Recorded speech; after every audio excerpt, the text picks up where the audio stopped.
paz do Senhor para todos, graças a Deus. Essa é mais uma edição do Culto Racional. Estamos felizes, pelo que o Senhor tem feito em nossas vidas. Eu sei que Deus tem feito grandes coisas também na sua vida, porque Ele é bom, A Bíblia diz que Deus é bom. Deus, Ele deixa o sol brilhar sobre justos e injustos, a chuva cair sobre justos e injustos, sobre aqueles que o adoram, sobre aqueles que não o adoram, sobre crentes, sobre ateus. Deus é rico em abençoar. E é em nome dele, em nome de Jesus, que nós estamos entrando no ar para trazer mais uma edição do Culto Racional.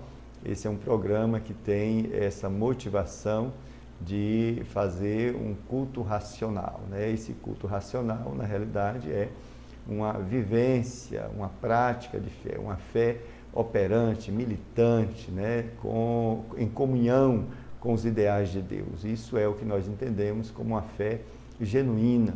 E em se falando de fé, sabemos que nos dias de hoje a fé tem sido atacada, atacada internamente no âmbito das comunidades religiosas, externamente, com diversas ações contra a fé. Hoje o mundo é palco, inclusive, de assassinatos. Se tem um grupo que está sendo exterminado no mundo, esse grupo são os cristãos, formado por cristãos no mundo todo. Está aí, lamentavelmente, a imprensa não mostra isso, milhares de pessoas sendo torturadas, assassinadas por causa da sua fé. Mas isso é uma fé assim maravilhosa, que é tão preciosa, que nós preferimos dar a nossa vida, mas não a negamos, porque a fé em Jesus Cristo, o Filho de Deus, que ressuscitou, que está vivo, Ele é o Senhor dos Senhores, o Rei dos Reis, em breve voltará. E nós estamos aqui anunciando o seu nome, anunciando a sua salvação, o perdão de pecados que Ele oferece por causa do seu sacrifício na cruz do Calvário, a sua ressurreição. A graça de Deus se manifestou a todos os homens e por causa dessa graça a oferta está aberta, a oferta do perdão dos pecados, a certeza de vida eterna, de morar e estar eternamente com o Senhor e desde agora ter comunhão com esse Senhor maravilhoso. Isso é o que nós pregamos. E o culto racional, ele sempre traz discussões com respeito à prática da fé, porque entendemos que nos dias de hoje estamos vivendo uma dificuldade essencial com respeito a essa causa e sempre estamos recomendando retornarmos à presença do Senhor, retornarmos à palavra de Deus.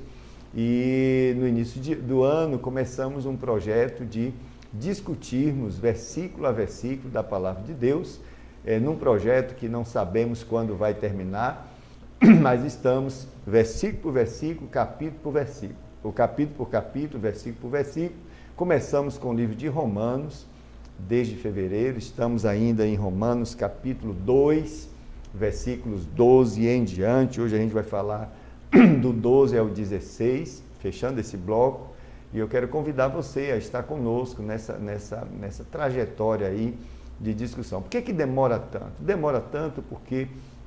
E por que, primeiro, por que nós escolhemos o livro de Romanos? Porque Romanos é um livro que resume ali as grandes bases do cristianismo, a justificação pela fé, remissão dos pecados. Tem aqui os preceitos da fé cristã que vale a pena a gente gastar tempo neste livro, vale a pena a gente estar esgotando assim tudo que for possível, meditar dentro das nossas limitações, versículo por versículo. E às vezes um versículo ele abre para discussões de princípios, que a gente tem que dar uma paradinha e discutir princípios, os ideais de Deus que foram revelados, e a gente tem que parar mesmo para fazer isso. É uma leitura que pretende ser uma leitura responsável, não temos pressa, e eu quero convidar você a ficar aqui como formiguinha, capítulo, versículo por versículo. Hoje a gente vai dar continuidade a esse estudo e eu quero agora convidar você para uma oração ao nosso Deus. Ó Senhor nosso Deus, bendito, exaltado é teu nome, Senhor. Estamos mais uma vez na tua presença.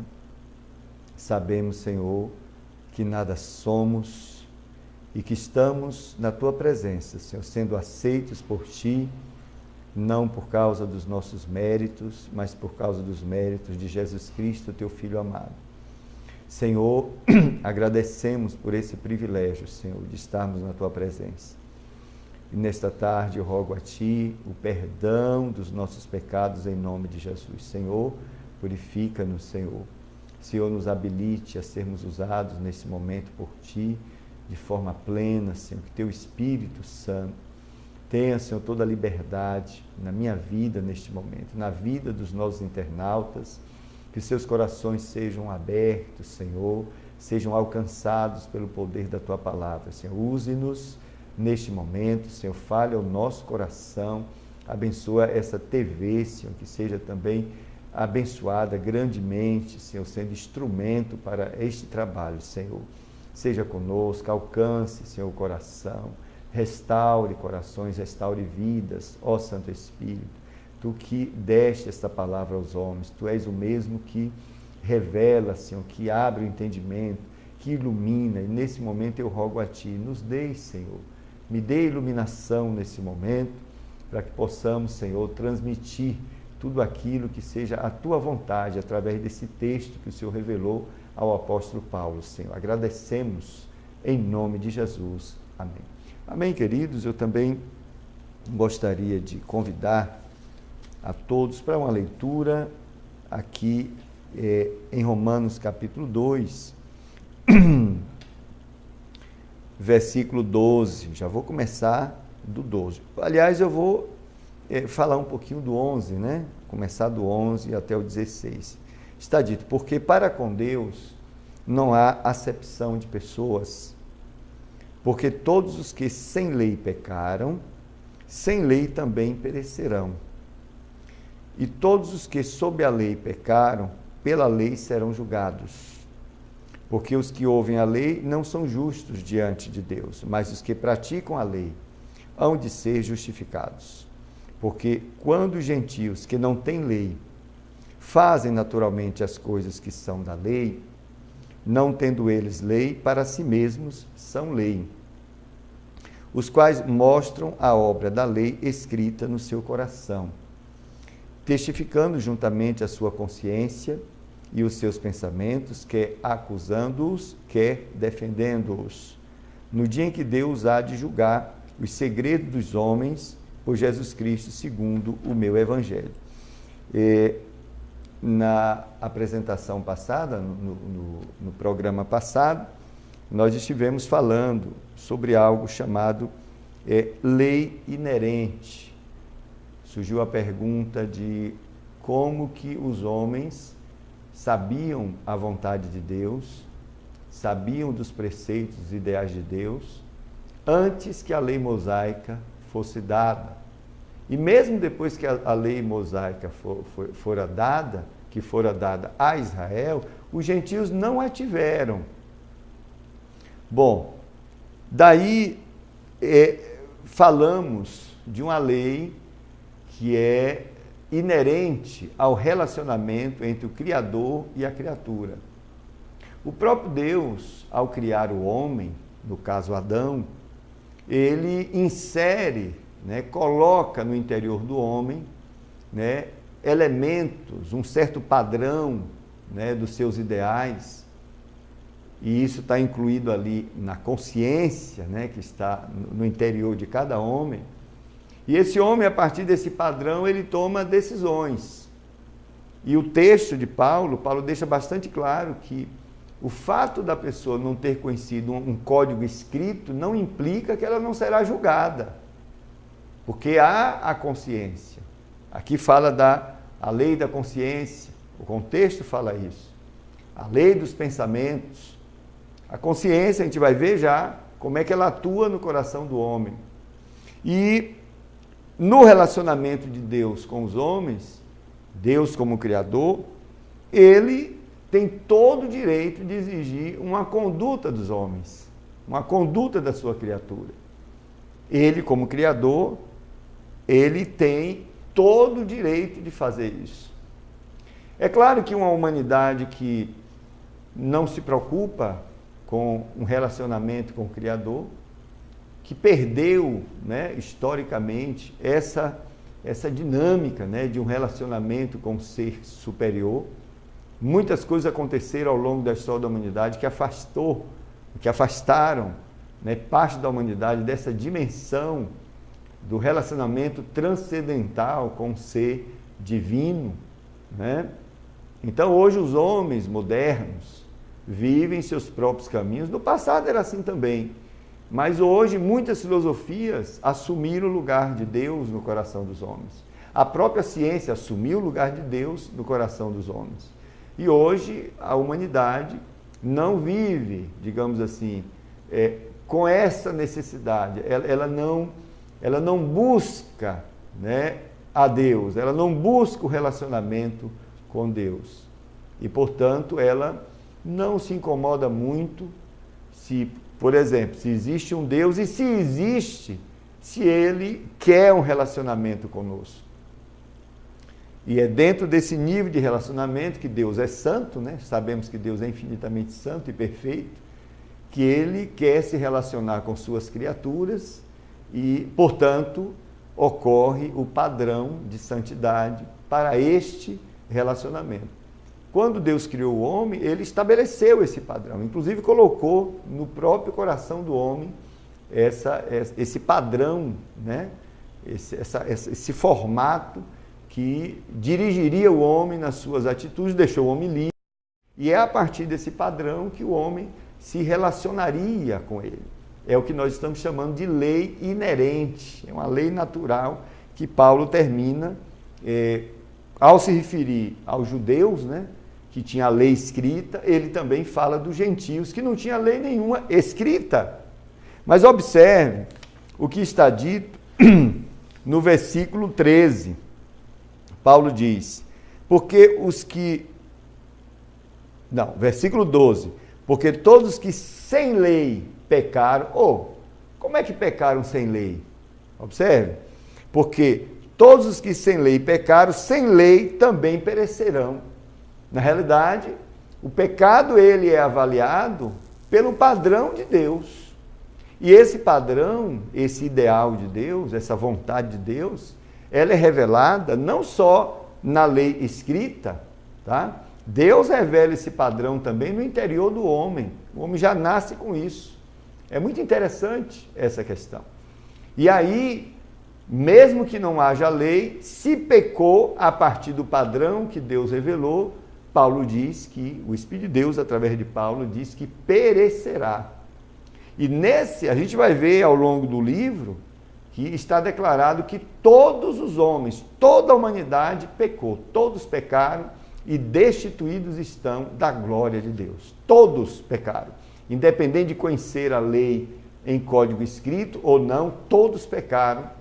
E a gente vai se aprofundar um pouquinho mais e vai ver que esse pecado que toda a humanidade traz tem raiz lá na cabeça federativa, né, da humanidade, que foi Adão. Todos nós estávamos em Adão. E quando Adão pecou, todos nós pecamos contra ele. Ou pecamos com ele e contra Deus. E o que acontece é que a natureza que o homem tinha, a natureza santa, ela foi corrompida no mais profundo do seu ser. E aí todos que nasceram de Adão, Deus criou um homem. Todos os homens agora passaram a ser semelhantes a Adão. Deus não me criou. Deus criou Adão, no sentido mais estrito da palavra. Foi ele que pegou o pó da terra, né, e fez, né, aquele boneco, soprou nas suas narinas e passou a ser alma vivente. Esse foi o homem criado. A partir dele, os outros homens não foram criados, porque nasceram dessa lei natural da procriação. Adão com sua esposa tiveram filhos, e ali filhos dos filhos, e foram até chegar aos nossos dias, a humanidade que está aí. Então, quando esse homem criado, né, Adão, quando ele peca, todos nós estávamos na sua semente. E agora fomos feitos semelhantes a Adão a partir dessa lei da procriação. Todos saíram semelhantes a Adão, no sentido de que somos raça humana. E todos da raça tiveram sua natureza corrompida, já nasceu com a natureza corrompida. E que natureza é essa? É uma natureza que se opõe à vontade de Deus, a natureza inimiga de Deus, a natureza do pecado, a natureza moralmente depravada, porque rejeitou o relacionamento com o seu Criador. E toda a humanidade anda nesse caminho de oposição contra Deus. Essa é a situação da realidade, da humanidade. Mas ficou conservado no coração do homem um padrão inerente revelado por Deus, que é a consciência do homem. Então, muitos, Deus por ser santo, ser justo, ser imparcial, ele vai julgar com justiça aqueles que não tiveram a lei escrita. Ele terá outras formas nas quais ele se revelou e ele vai julgar a partir dali. Por exemplo, através da consciência, através do pensamento. Livros serão abertos, nós já lemos aqui, Apocalipse 20, muitos livros serão abertos naquele momento do juízo final. Provavelmente deve ter lá o livro da consciência, ou das consciências, o livro dos pensamentos. Provavelmente vai ter também o livro com todas as páginas do Facebook, né, dos e-mails. Nada estará, diz a Bíblia, nada ficará escondido, tudo será revelado. Ninguém vai poder dizer, eu consegui esconder isso de Deus. Como esconder de Deus? Como esconder do Criador? E Jesus, ele confirma, né, essa lei inerente e esse padrão perfeito de Deus. Mateus capítulo 5, observe, é o próprio Filho de Deus falando, 5,48, que diz assim: sede vós perfeitos, como é perfeito o vosso Pai que está nos céus. Quer dizer, ser perfeito aqui significa uma consequência direta do fato de sermos filhos, vamos dizer, no sentido da criação, sermos filhos de um ser perfeito. É aí onde entra a lei inerente, o relacionamento, no sentido de que a minha direção, né, na minha conduta, em princípio deveria ser a direção que aponta para a perfeição de Deus. Mas, para eu ter um livre-arbítrio, saber sobre essa direção, eu preciso, portanto, que me seja revelada, né, a vontade de Deus, que me sejam revelados os ideais de Deus. E isso Deus fez de diversas maneiras. Então, o apóstolo, né, ele traz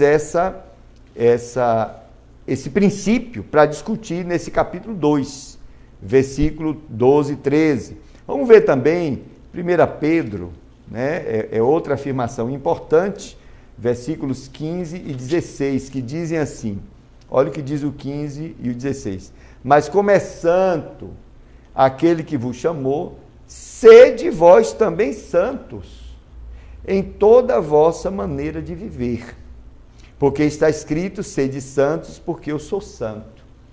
Sede santos porque eu sou santo. Você não vai ser santo por qualquer outro motivo, porque você decidiu ser santo, porque seja o que for. Nós devemos ser santos porque Deus é santo. Essa, do ponto de vista do ser divino, do nosso Criador, do nosso Senhor, essa é uma justificativa suficiente. Deus que lhe deu direito à vida, que é o seu Criador, ele é santo. Então você e eu devemos ser santos porque ele é santo. Mas observe que a palavra de Deus, ela revela o padrão de Deus, né? Ela revela a santidade de Deus, revela o caráter de Deus.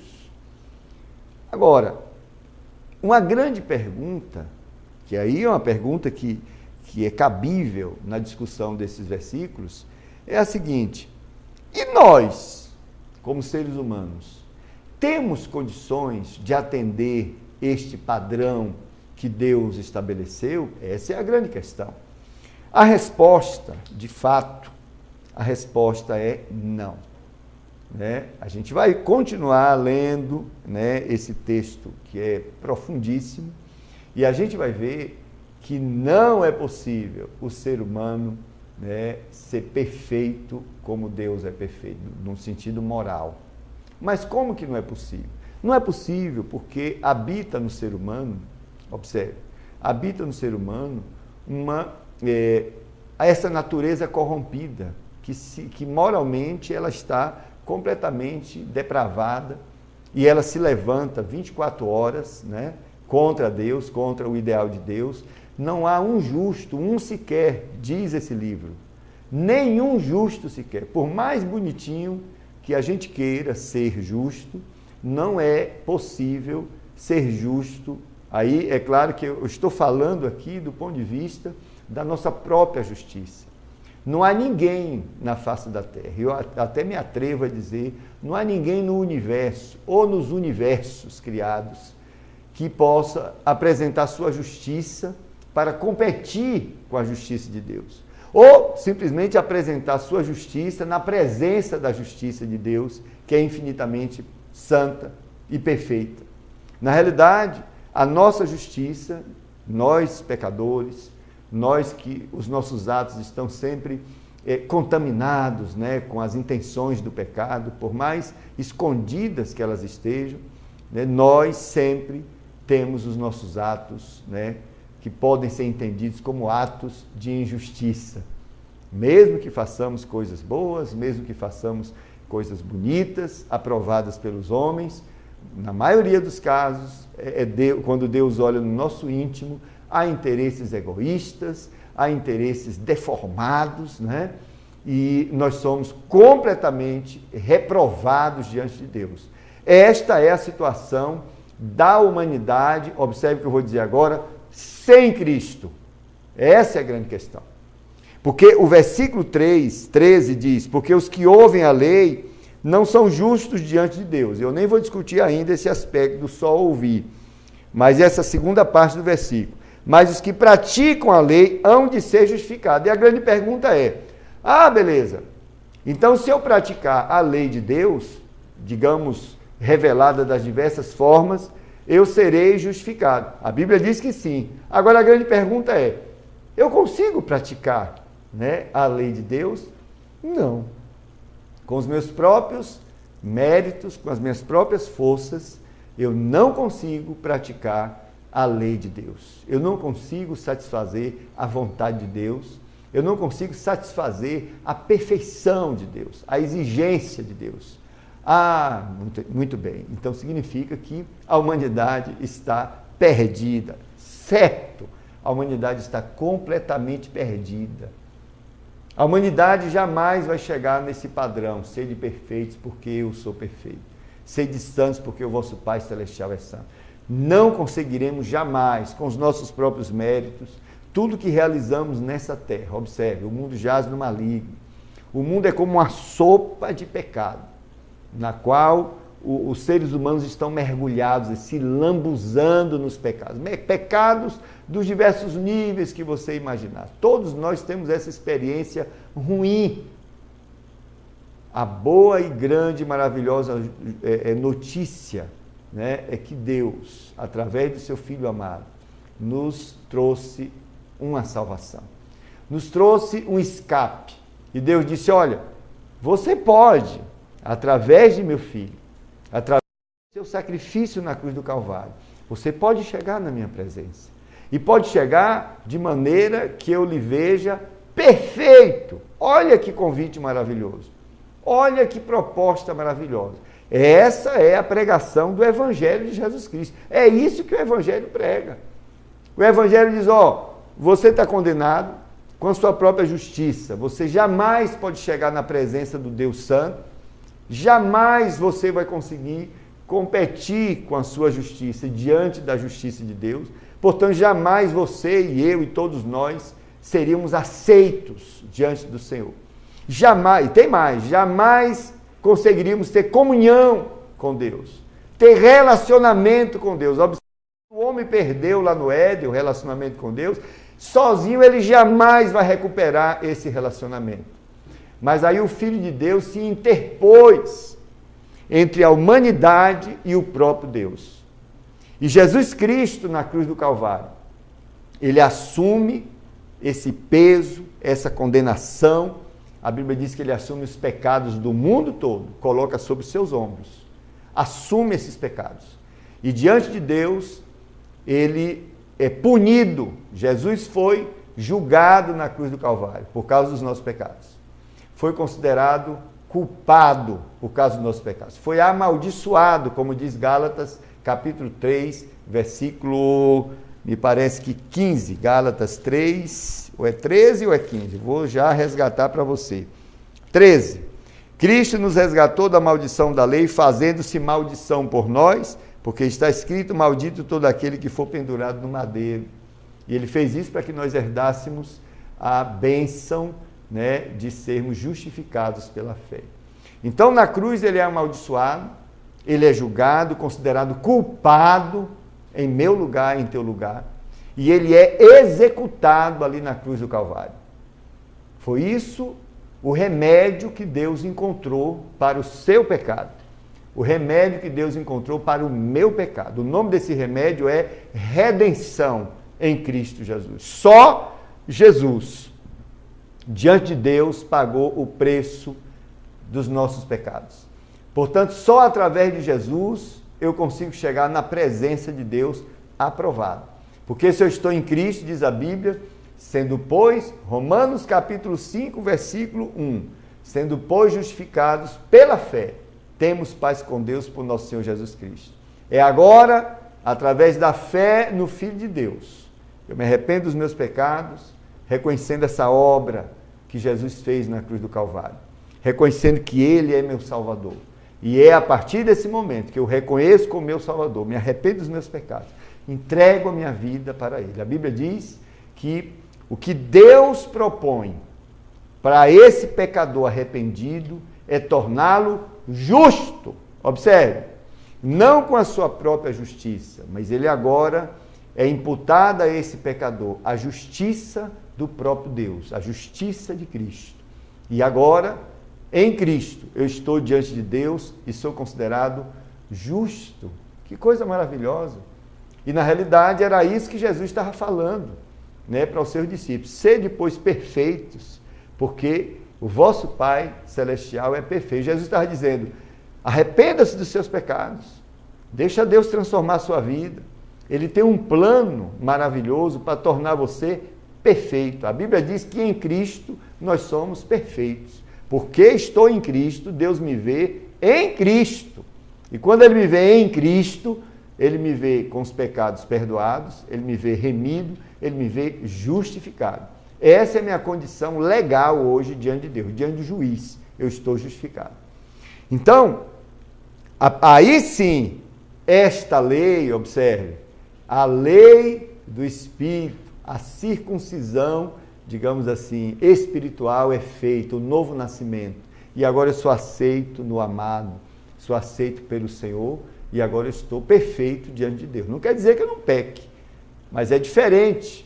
Você está numa condição de condenação, não está em Cristo, e você, porque ainda há uma natureza corrompida na sua vida, você por acidente cometeu um pecado, mas você retoma a comunhão com Deus imediatamente. A grande diferença é que você está em Cristo, você reconheceu Jesus como seu Salvador. E a grande diferença é exatamente esta. A fé em Jesus Cristo nos habilita a andarmos na presença de Deus. E todo o mérito pertence a Jesus Cristo. Isso é maravilhoso. Então, tanto judeus quanto gentios estão nessa condição, né, de pecadores, mas Deus oferece a redenção, a salvação, né, a justificação pela fé a todos os homens, tanto gentios quanto judeus. No julgamento de obras, no julgamento de quem cumpriu a lei ou não, existem todas essas dimensões nas quais a vontade de Deus foi revelada, na consciência, no pensamento, na lei escrita, serão julgados a partir dali. Mas o que vai valer é a justificação pela fé, né? Porque já sabemos que naturalmente, que com as nossas próprias forças, não temos competência para cumprir a lei de Deus. Contudo, se o Espírito de Deus estiver na minha vida, ele me leva a essa dimensão de cumprir a lei de Deus agora dentro de um relacionamento de intimidade com o Senhor. Isso é a obra de Deus na minha vida e na sua vida. É isso que o Espírito de Deus faz. Transforma o meu caráter. O fruto do Espírito vai nascendo no meu coração, vai amadurecendo no meu coração, na minha vida. E eu vou sendo transformado de glória em glória. Vou ficando parecido com Jesus. Esse é o projeto de Deus. Perdoa os seus pecados, lhe coloca na família dele, lhe torna perfeito, do ponto de vista legal. Né? Você agora tem entrada na presença de Deus, entrada livre, né? Sem nenhum impedimento. Mas não para aí não. Escreve seu nome no livro da vida. E além disso, passa a ter intimidade com você. Você não fica mais à mercê da natureza corrompida, porque agora o fato do Espírito de Deus vir morar na sua vida, esse fato é importantíssimo, porque ele transfere para você e para mim a natureza do próprio Deus, com a qual o próprio Deus vai ter essa comunhão, essa intimidade. O fruto vai nascendo, o fruto vai amadurecendo, e a nossa mente, a nossa forma de pensar, a nossa forma de viver, nossa forma de ser, a nossa personalidade vai sendo transformada, toda a deformação que o pecado fez vai sendo removida, e agora essa nova criação de Deus, essa nova humanidade vai crescendo, agora não mais semelhante a Adão que caiu, agora é semelhante ao segundo Adão que é Cristo, e vai crescendo, apontando para a estatura do varão perfeito. Que obra maravilhosa! Dessa forma, olhando desse ponto de vista, aí nós cumprimos a lei de Deus. Não só a lei da consciência, a lei escrita, seja qual for, porque agora estamos no âmbito da vontade de Deus. Em Cristo nós cumprimos a vontade de Deus. Isso é maravilhoso. E a gente vai ver que o apóstolo, desde o capítulo 1, ele está falando dessa degradação moral, espiritual da humanidade, mostrando que os homens também, não, mesmo aqueles que tiveram a lei, caíram porque não conseguiram cumprir a lei, né? Mas lá adiante ele vai mostrar a justificação pela fé. Aliás, ele já falou, capítulo 1, versículo 16, né? Ele já está introduzindo que o justo viverá pela fé. Mas esse tema vai ser sempre recorrente, porque esse é o evangelho de Jesus Cristo. Você vai ser justificado, você vai ser aceito na presença de Deus, por causa da sua fé em Jesus Cristo. Não é por causa dos seus méritos. Mas avançando um pouquinho mais, eu queria dizer que se não fosse a graça do Senhor, essa graça que permitiu todo esse trabalho maravilhoso do Filho de Deus, do Santo Espírito de Deus, do próprio Deus nas nossas vidas, todos nós seríamos dominados pelo pecado, seríamos dominados pelo egoísmo. Essa é a raiz dessa natureza corrompida, miserável, tá?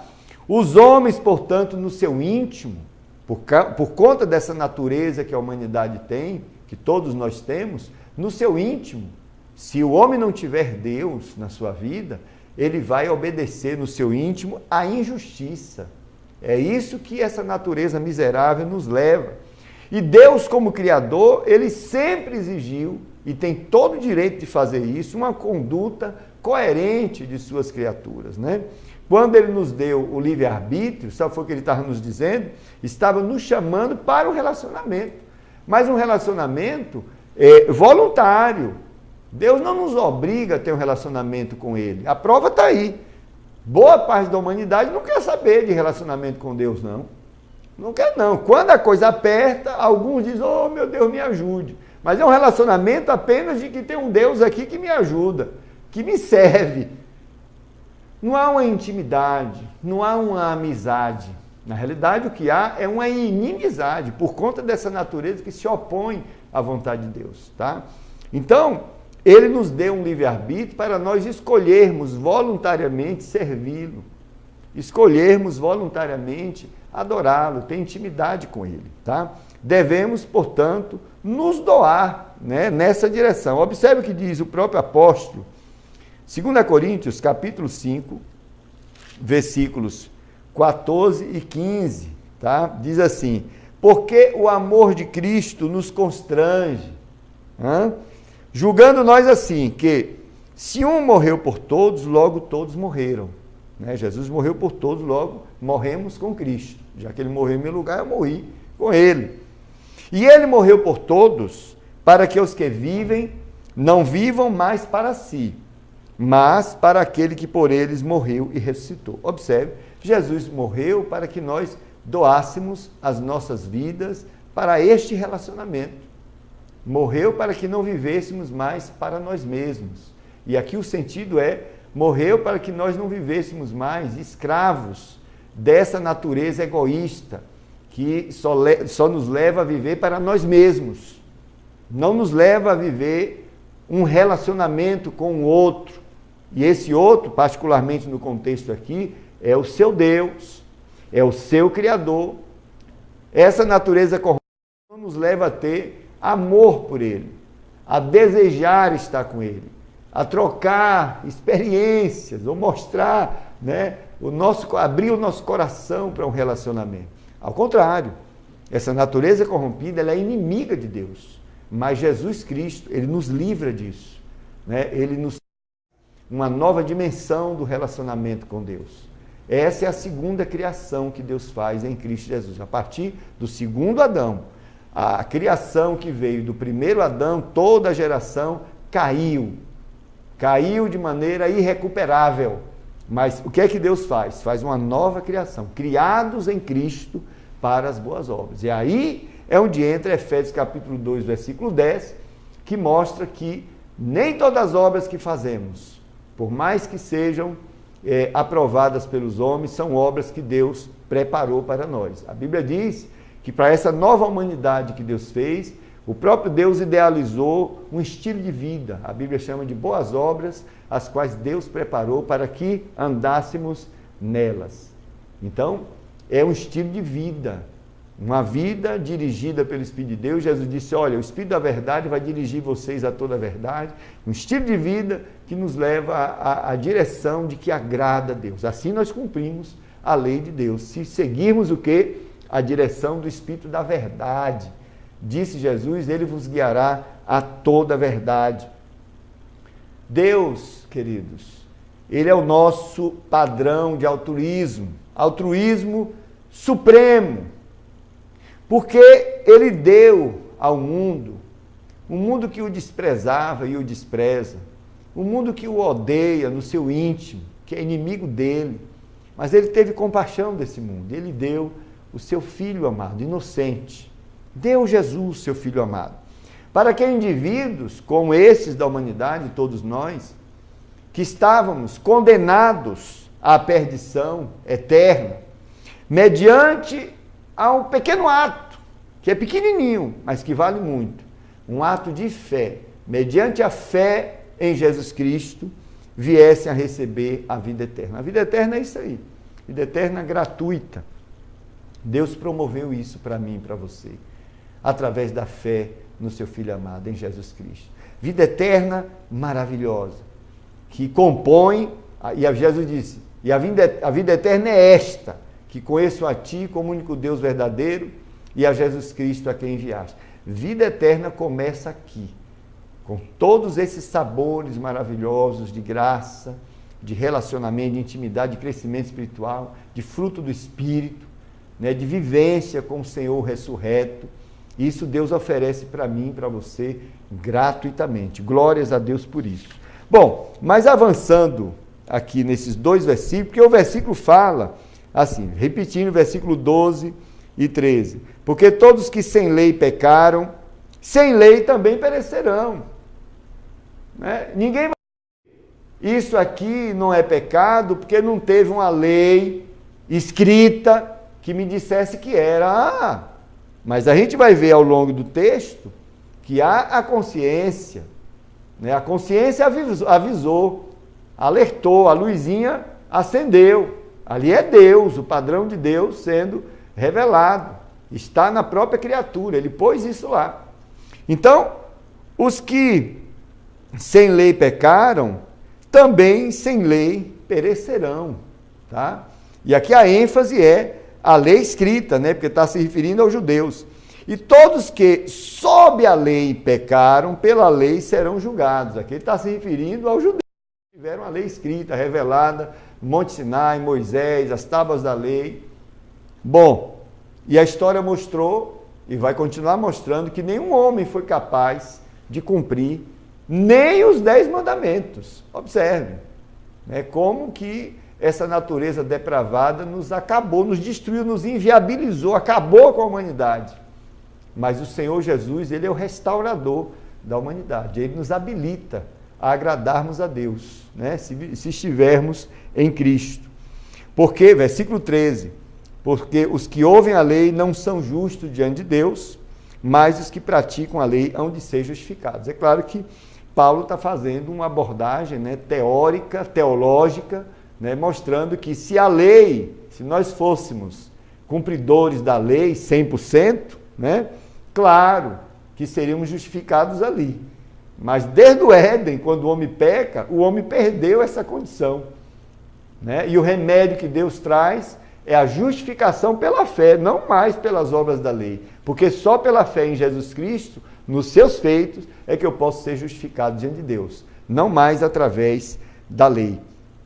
Aí está dito, 14, porque quando os gentios que não têm lei, observe, os gentios não tinham lei, os judeus tinham, fazem naturalmente as coisas que são da lei, é claro que a consciência que está no coração, que está no interior do homem, vai alertar. E muitos homens, no seu dia a dia, vão terminar seguindo a voz da consciência e vão terminar cumprindo preceitos da lei escrita por causa da consciência. Essa consciência tem a mesma origem lá da lei escrita, porque todos esses formatos, vamos dizer assim, de revelação da vontade de Deus, vieram do Criador. Então, quando o homem atende a sua consciência, dizendo, olha, isso aqui está errado, não faça, e ele obedece, ele termina cumprindo aquilo que estava escrito lá na lei dos judeus que Deus revelou. Tá? Que é o que o Paulo está falando. Porque quando os gentios que não têm lei fazem naturalmente as coisas que são da lei, observe, naturalmente, não tendo eles lei, para si mesmos são lei. Então, vamos continuar meditando um pouquinho aqui, não sei se o tempo, falta um pouquinho de tempo, mas eu gostaria de dizer o seguinte, começar abordando, né, aí eu vou até o 16, dizendo o seguinte, Deus é imparcial, porque ele é perfeito, ele não tem partido, né? Ele vai sempre julgar com justiça, seja quem for, porque ele é perfeito. Se ele fosse imperfeito, poderíamos duvidar do julgamento de Deus, mas não, ele é perfeito. Ele dá satisfação a ele mesmo, ele é santo, ele é infinitamente perfeito, infinitamente santo.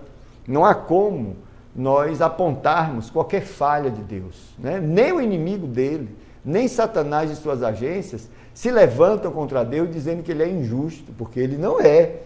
Então, se ele é imparcial, como ele vai lidar com aqueles que pecam sem a lei e aqueles que pecam debaixo da lei?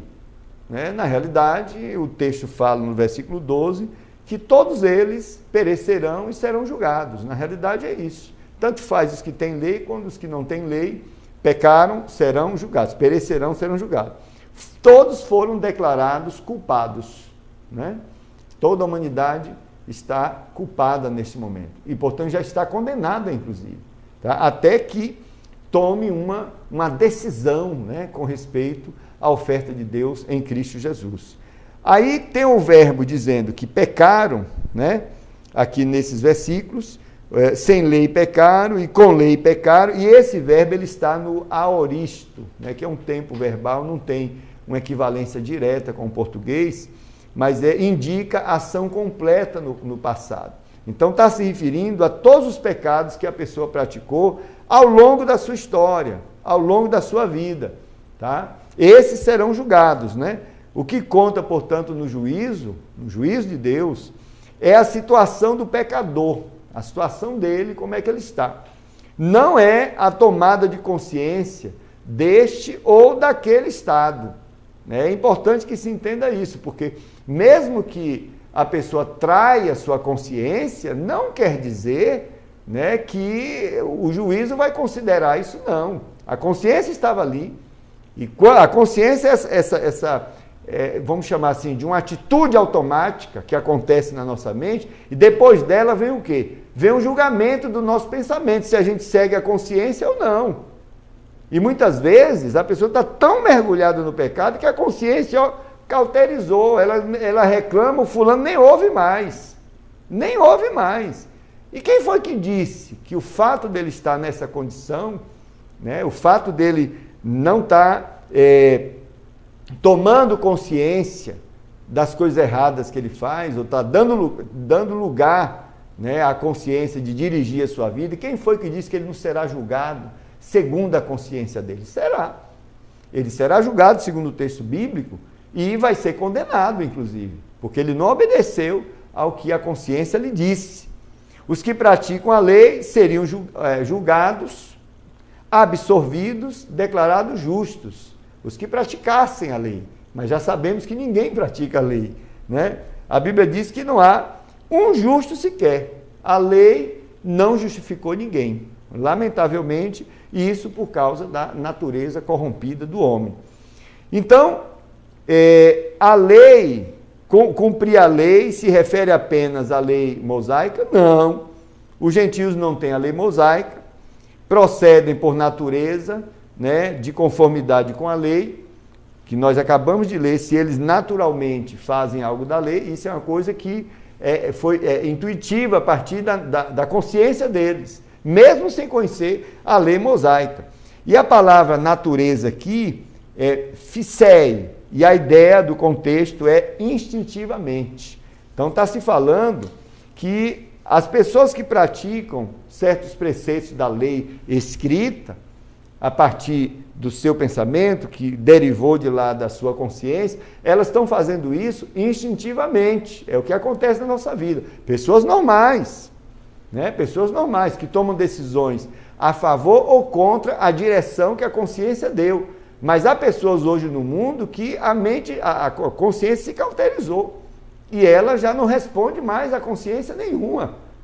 Então está aí esse ser estranho, né, que vai ter uma grande surpresa quando chegar na presença do grande juiz. Então, o que eles fazem ou praticam instintivamente, os requisitos da lei, na realidade, eles fazem de conformidade com a lei, que é o que o versículo 14 fala. Agora, eles terminam exibindo, né, a norma da lei gravada nos seus corações. Observe, o versículo 15 diz assim: os quais mostram a obra da lei escrita no seu coração, testificando juntamente a sua consciência, observe, a sua consciência e os seus pensamentos, que acusando-os, que defendendo-os. Onde e quando? No dia em que Deus há de julgar os segredos dos homens, por Jesus Cristo, segundo o meu evangelho. Deus haverá de julgar até os mais profundos dos nossos pensamentos. Os julgamentos que nós fizemos e tomamos decisões, tudo isso estará em jogo. A graça, ela recupera o homem no detalhe, no mais milímetro do detalhe da personalidade humana. A graça é abundante para fazer isso, mas o juízo também será rico em detalhes. Vai entrar no milímetro de tudo aquilo que foi feito, inclusive no obscuro, que ninguém sabe, só a pessoa e Deus sabe. Então, significa, portanto, que essas pessoas que não tiveram a lei escrita, né, que a humanidade, vamos dizer assim, fora os judeus, elas possuem uma norma e um padrão interior colocados pelo próprio Deus em seus corações. Isso foi o que o Criador fez com a criatura. E esse padrão interior é a base, portanto, para a reação de suas consciências e tanto das consciências quanto do seu raciocínio, tá? A consciência que a gente fala no versículo 15 é uma reação intelectual automática a um determinado padrão, né? E aí, daí vem um raciocínio que envolve uma reflexão, etc. Mas nós vamos encerrar. O nosso tempo acabou. Próxima semana a gente vai discutir um pouquinho sobre essa questão da consciência, do pensamento, etc. E já vamos avançar nos versículos 17 até o 29, fechando o capítulo 2 de Romanos. Portanto, Deus abençoe, obrigado por você estar conosco. A paz do Senhor, até a próxima semana com mais uma edição do Culto Racional.